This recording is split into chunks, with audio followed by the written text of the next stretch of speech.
Владимир Уйба внес изменения в указ главы Республики Коми о введении режима повышенной готовности. Снято ограничение работы театров и концертных организаций, учреждений клубного типа по заполнению зала не более чем на 50% от общей вместимости зала с рассадкой посетителей через одно свободное место.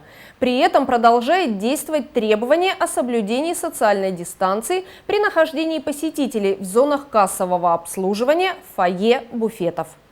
Изменились требования, предъявляемые к организации работы вахтовым методом. При наличии у работника сертификата о прохождении вакцинации против новой коронавирусной инфекции COVID-19 работодатель вправе допустить сотрудника к работе по результатам медицинского заключения без ограничений, то есть без временной изоляции, обсервации. До 30 апреля продлен запрет на работу ночных клубов, дискотек.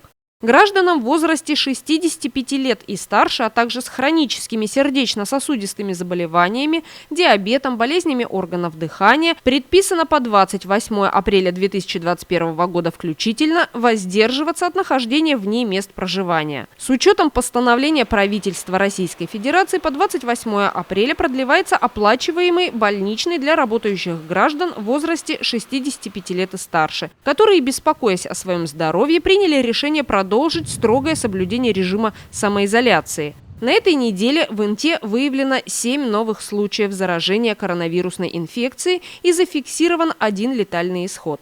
Всего с начала пандемии в Интинском округе заболели ковидом 642 человека. 594 интинца из числа проходивших лечение полностью выздоровели. Официально подтверждено 30 смертельных случаев. На стационарном лечении в инфекционном отделении Интинской ЦГБ сейчас находятся 4 человека. 14 горожан с подтвержденным диагнозом COVID-19 проходят лечение амбулаторно, оставаясь в условиях карантина.